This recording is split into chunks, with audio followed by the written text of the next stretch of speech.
కన్యారాశి. కన్యారాశి వారి రాశి ఫలాలు గోచార రీత్యా ఎలా ఉండబోతున్నాయి ఈ సంవత్సరం అని తీసుకున్నట్లయితే, ముందుగా వారి యొక్క ఆదాయాలు రాజపూజ్య అవమానాలు కూడా మనం ఇక్కడ తెలుసుకోవాలి. ఆదాయం 5, వ్యయం 5, రాజపూజ్యం 5, అవమానం 2. అంటే ఆదాయ వ్యయాలు సమానంగానే ఉన్నాయి కనుక ఆదాయాన్ని పెంచుకునే విధంగా కొంత దాన ధర్మాలు లాంటివి చేసుకుంటూ పుణ్యబలాన్ని పెంచుకుంటూ ముందుకు వెళ్ళేట్టుగా అయితే అనుకూలంగా ఉంటుంది. అలాగే రాజపూజ్యం కన్నా అవమానం కొంత తక్కువగా ఉంది కాబట్టి ఆ యొక్క పుణ్యం రూపంలో ఈ యొక్క రాజపూజ్యం అనేది ఖర్చు కాకుండా ఉండడానికి ఇతరులలో దైవాన్ని దర్శించుకుంటూ ముందుకు వెళ్ళినట్లయితే తప్పనిసరిగా ఆర్థికంగా ఆరోగ్యపరంగా అన్ని విధాలుగా కూడా వీళ్ళకి అనుకూలంగా ఉంటుంది. కాబట్టి చిన్న చిన్న దాన ధర్మాలతోనూ అలాగే ఇతరులలో దైవాన్ని దర్శించడంతోనూ ఈ రకమైన చిన్నపాటి సమస్యల్ని అధిగమించవచ్చు అన్న విషయాన్ని మనం ఇక్కడ అర్థం చేసుకోవాలి. ఇక గురుడు ఈ సంవత్సరం ఈ రాశి వారికి సంవత్సరం ప్రారంభం నుంచి మే 1 దాకా అష్టమ స్థానంలో ఉండడం జరుగుతుంది. అష్టమ స్థానంలో ఉండే గురుడు మనకి 12వ ఇంటిని అలాగే 2వ ఇంటిని 4వ ఇంటిని దర్శించడం జరుగుతుంది. ఎప్పుడైతే 12వ ఇంట్లో ఉండడం జరుగుతుందో ఆకస్మికమైన అష్టమంలో ఉండడం జరుగుతుందో ఆకస్మికంగా ఖర్చులు అనేవి అధికంగా ఉంటాయి. ఆరోగ్య విషయంలో కూడా శ్రద్ధ తీసుకుంటూ ముందుకు వెళ్ళాలి. అలాగే దాంతోపాటుగా ఇతరులకి అంటే అవసరమైనప్పుడు ఇతరులకి సహాయ సహకారాలు అందించడం, ముఖ్యులైన వాళ్ళు ఎవరికన్నా కూడా అవసరమైతే విరాళాలు ఇవ్వడం లాంటివి అలాగే దాన ధర్మాలు చేయడం లాంటివి కూడా అధికంగా చేస్తారు. ఖర్చులు చాలా అధికంగా ఉంటాయి. కొన్ని సందర్భాల్లో ఆ ఖర్చులు తట్టుకోవడం కూడా కష్టంగానే ఉన్నంతగా వీళ్ళకి అవకాశాలు కనబడుతున్నాయి. అలాగే మాట విలువ విషయంలో యథార్థవాది బంధు విరోధిలాగా వీళ్ళు ఏం మాట్లాడినా ఇతరులకు వేరే విధంగా ధ్వనించి అపార్థాలకు అవకాశం ఉంది. కాబట్టి వీళ్ళంత తక్కువ మాట్లాడుతూ ఎక్కువ వింటూ ముందుకు వెళ్తే అన్ని విధాల అపార్థాలకి లోను కాకుండా ఉండే అవకాశం అయితే ఉంది. ఇక దాంతోపాటుగా ఎప్పుడైతే ఈ యొక్క గురుడి దృష్టి వల్ల విద్యా సంబంధమైన విషయాలు గృహం మొదలైన వాటి విషయాల్లో వీళ్ళకి గృహ నిర్మాణానికి కానీ గృహ మార్పులకు కానీ వీళ్ళు ప్రయత్నాలు చేస్తూ ఉంటారు. దానికి సంబంధించి కొంత అనుకూలత అనేది కూడా కనబడుతుంది. అయితే ఈ గురుడు వీళ్ళకి మే 1 నుంచి సంవత్సరాంతం వరకు వృషభ రాశిలో 9వ స్థానంలో సంచరించడం అనేది జరుగుతుంది. శత్రుక్షేత్రమైన 9వ స్థానంలో వృషభ రాశిలో సంచరించేటప్పుడు వీళ్ళకి తండ్రికి సంబంధించిన ఆరోగ్య విషయాల్లో కానీ అలాగే ఆధ్యాత్మికమైన అంశాలలో కానీ సంతృప్తికి సంబంధించిన విషయాలలో కానీ కొంత ఇబ్బంది అనేది ఎదురవుతుంది. తండ్రి ఆరోగ్యం మీద ప్రత్యేకమైన శ్రద్ధ తీసుకోవాలి. అలాగే వీళ్ళకి మాటల వల్ల ఇబ్బందులు రాకుండా వ్యక్తిగత గౌరవంలో ఇబ్బందులు కలగకుండా వీళ్ళంతవరకు స్వార్థరహితంగా ఆలోచిస్తూ ముందుకు వెళ్ళినట్లయితే వాళ్ళకి అన్ని విధాలా అనుకూలంగా ఉంటుంది. అలాగే జన సహకారం విషయంలో కూడా వీళ్ళకి అనుకూలంగా ఉంటుంది. ఇతరులు వీళ్ళకి మంచిగా సహకారాన్ని అందిస్తారు. ఆ సహకారాన్ని ఉపయోగించుకుంటూ వీళ్ళు ముందుకి వెళతారు. కానీ వీళ్ళు ఆశించిన స్థాయిలో సహకారం లేదు అనే భావన అనేది వీళ్ళకి ఎలా ఉంటుంది అంటే ఇతరులు ఏదో నామమాత్రంగా సహకరించారు, ఆశించిన స్థాయిలో లేదు అనే అసంతృప్తి మాత్రం వీళ్ళకి ఖచ్చితంగా ఉంటుంది. అలాగే వ్యక్తిగత ఆరోగ్యం మీద కూడా శ్రద్ధ తీసుకోవాలి. స్వార్థాదులకు లోను కాకుండా నిర్ణయాలు తీసుకోవాలి.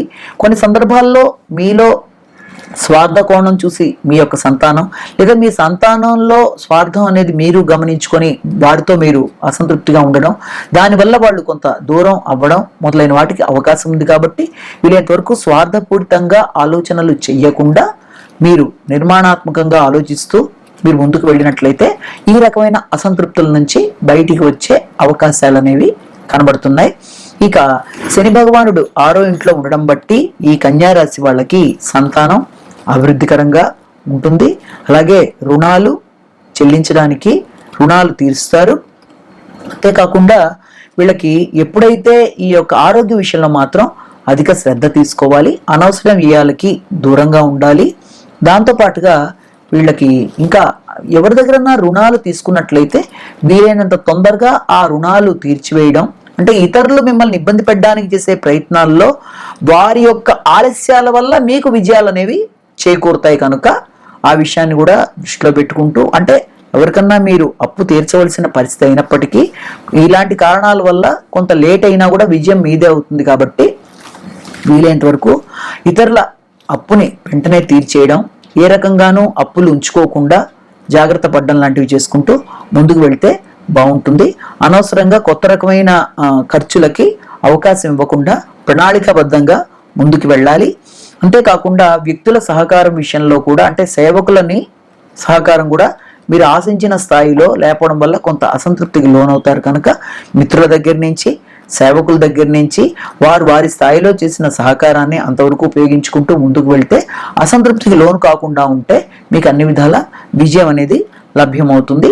ఇక రాహుకేతువులు, రాహువు ఈ రాశి వాళ్ళకి, కన్యారాశి వాళ్ళకి సప్తమ స్థానంలోను, కేతువు జన్మస్థానంలోనూ ఉండడం బట్టి మీ విషయాల మీద శ్రద్ధ తక్కువగా ఉండడం, ఇతరుల కోసం మీరు సమయాన్ని, తర్వాత మీ యొక్క దాంతో పాటుగా వారికి మీరు సహకారాన్ని అందించడంలో ఎక్కువ శ్రద్ధ పెట్టడం బట్టి మీ యొక్క పనులలో ఆలస్యం మొదలైనవి ఏర్పడతాయి. కనుక మీరు ఆ రకమైన వైరాగ్య ధోరణి నుంచి బయటికి వచ్చి మీ పనుల మీద కూడా మీరు శ్రద్ధ పెట్టి జాగ్రత్తగా చేసుకుంటూ ముందుకు వెళ్ళినట్లయితే బాగుంటుందనే విషయాన్ని గమనించుకోవాలి. అలాగే సాంఘిక సంబంధాల విషయంలోనూ, భాగస్వామి విషయంలోనూ అపార్థాలు లేకుండా జాగ్రత్తలు తీసుకోవాలి. ఒకరితో ఒకరు మాట్లాడేటప్పుడు మాటలలో వేరే రకమైన అర్థాలు ధ్వనించకుండా, అపార్థాలు లేకుండా జాగ్రత్తలు తీసుకుంటూ ముందుకు వెళ్ళినట్లయితే సాంఘిక సంబంధాల విషయం కానీ, భాగస్వామ్య వ్యవహారాలు కానీ, లేకపోతే జీవిత భాగస్వామితో కానీ అనుకూలమైన వాతావరణాన్ని మీరే సృష్టించుకోవడానికి అన్ని విధాల ఆస్కారం ఉందన్న విషయాన్ని మీరు ఇక్కడ గమనించుకోవాలి.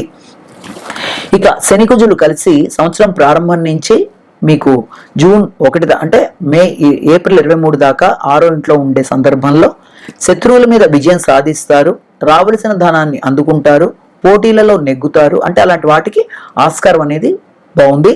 ఎప్పుడైతే రాహువు కుజుడు కలిసి ఏప్రిల్ 23 నుంచి జూన్ 1 దాకా సప్తమ స్థానంలో ఉందో ఆ సమయంలో భాగస్వామి వ్యవహారాల్లో కానీ, ఘర్షణాత్మకమైన వాతావరణంలో జాగ్రత్తలు తీసుకుంటూ ముందుకు వెళ్ళాలి. అపార్థాలకు లోను కాకుండా జాగ్రత్తలు అనేవి తీసుకోవాలి. ముఖ్యంగా ఈ యొక్క కన్యారాశి వాళ్ళకి వీళ్ళు చేయవలసింది ఏంటి అంటే, ప్రత్యేకమైన పరిహారంగా హనుమాన్ చాలీసా అనేది వీళ్ళు రోజు 3 పూట్ల చదవడం అనేది మంచి ఫలితాన్ని ఇస్తుంది. ముఖ్యంగా మంగళవారం, శనివారం నాడు హనుమాన్ చాలీసా వీలైనన్ని సార్లు అధికంగా ఇది చేసుకున్నట్లయితే ఆ రకమైన ఇబ్బందుల్ని, శనిదోష పరిహారాలని దేనికైనా సరే వీళ్ళకి అన్ని విధాలా బాగుంటుందన్న విషయాన్ని వీళ్ళు జ్ఞాపకం పెట్టుకుంటూ ముందుకు వెళ్ళినట్లయితే వీరికి అన్ని విధాలా బాగుంటుంది. ఈ రోజున మనం పంచాంగ శ్రవణం యొక్క ప్రయోజనాలు కూడా ముఖ్యంగా తెలుసుకోవాలి. ఎందుకంటే పంచాంగ శ్రవణం అంటే ముందుగా అసలు పంచాంగం అంటేనే తిథి వార నక్షత్ర యోగ కరణాలు. ఇది ఒక టైం టేబుల్ లాంటిది. ఏ పని ఎప్పుడు చేస్తే మంచిది, ఎలా చేయాలి, ఈ సంవత్సరం సరుకుల ధరలు ఎలా ఉన్నాయి, ఏది మార్కెట్ వాల్యూలు ఎలా ఉన్నాయి అనేవి వాటి బట్టి తెలుసుకుని చూసుకుని వెళ్ళే వాళ్ళు ఉంటారు. మరికొంతమంది వ్యక్తిగతంగా వాళ్ళకి రాశి ఫలాలు ఎలా ఉన్నాయని ఇష్టంగా చూసుకునే వాళ్ళు ఉంటారు. ఏది ఏమైనప్పటికీ కూడా మనం దీంట్లో ముఖ్యంగా తెలుసుకోవాల్సింది పంచాంగంలో ఉండే తిథి వార నక్షత్ర యోగ కరణాలు అనేవి ప్రతి వ్యక్తికి కూడా పంచాంగ శ్రవణం వల్ల లభించేది ఏది అంటే శ్రేయస్సు, ఆయుష్, పాపహరం, రోగ నివారణ, కార్యసిద్ధి. ఇవన్నీ కూడా వరుసగా తిథి వార నక్షత్ర యోగ కరణాల వల్ల వ్యక్తికి పొందడం అనేది జరుగుతుంది ఈ రోజున. అయితే అంతేకాకుండా దుస్వప్న పరిహారం అంటే ఏదన్నా చెడు కళలు వస్తే వాటి యొక్క పరిహారాలు లాంటివి, గంగా స్నాన ఫలం అనేది, సంతానం అభివృద్ధి అనేది, ఆయుర్వృద్ధి అనేది, ఆరోగ్యం బాగుండడం అనేది మొదలైన వాటికి అంటే మొదలైన అనేక రకాలైన సమాహారంగా పంచాంగ శ్రవణాన్ని యొక్క ఫలితంగా మనం భావిస్తాం. అయితే ఈ పంచాంగ శ్రవణంలో కూడా మనం ముఖ్యంగా తెలుసుకోవాల్సింది ఏంటంటే నవగ్రహాలు కూడా ఈ రోజున వ్యక్తులందరినీ కూడా దీవించి రకరకాల ఎందుకంటే పంచాంగం అంటేనే నవగ్రహాలకి సంబంధించిన అంశాలన్నీ అందులో మనం ప్రస్తావించడం జరుగుతుంది. అది రాశి ఫలాల్లోనైనా, ప్రతిరోజు జరిగే కార్యక్రమాల్లోనైనా, దినఫలాలైనా, అలాగే తారాబలం, ప్రతి దాంట్లోనూ నవగ్రహాల యొక్క ప్రభావం ఉంటుంది. కాబట్టి ఇందులో ముఖ్యంగా పంచాంగ శ్రవణం వల్ల వ్యక్తులందరికీ కూడా సూర్యుడి వల్ల శౌర్యం అనేది, చంద్రుడి వల్ల ఇంద్ర సమానమైన వైభవం అనేది, అలాగే కుజుడి వల్ల శుభం, శుక్రుడి వల్ల సుఖం, గురుడి వల్ల ఐశ్వర్యం, అలాగే శని వల్ల ఆయుర్దాయం, బుధుడి వల్ల బుద్ధి, రాహు వల్ల బాహుబలం, అలాగే కేతు వల్ల కులాధిక్యత మొదలైన వాటన్నిటినీ కూడా నవగ్రహాలు దీవించి వ్యక్తి మీద ప్రసరింపజేస్తాయి. కాబట్టి ఈ రోజున తప్పనిసరిగా పంచాంగ శ్రవణం చేయడం, లేకపోతే పంచాంగ శ్రవణం జరిగే ప్రదేశాలకి వెళ్ళడం అనేది, పంచాంగాన్ని పూజ చేయడం అనేది, ఇలాంటివన్నీ చేసుకుంటూ పెద్దల యొక్క ఆశీస్సులు తీసుకుంటూ, కుటుంబంలో ఉండే పెద్దల దగ్గర నుంచి ముఖ్యంగా వారి యొక్క ఆశీస్సులు తీసుకుంటూ ముందుకు వెళ్ళి నూతన కార్యక్రమాలు చేపట్టి చేపట్టిన వారికి కూడా చక్కని సమయంలో దాన్ని ఇవాళ మొదలుపెట్టినట్లయితే తప్పనిసరిగా ఈ సంవత్సరం అంతా శ్రీ క్రోధీనామ సంవత్సరంలో అన్ని విధాలుగా విజయాలు, ఆశించిన ప్రయోజనాలు, అన్ని రకాలుగా ఆయురారోగ్య ఐశ్వర్యాలు, నవగ్రహాలు ఇవ్వాలని మనస్ఫూర్తిగా కోరుకుంటూ అందరికీ మరొక్కసారి శ్రీ క్రోధీనామ సంవత్సర ఉగాది శుభాకాంక్షలు.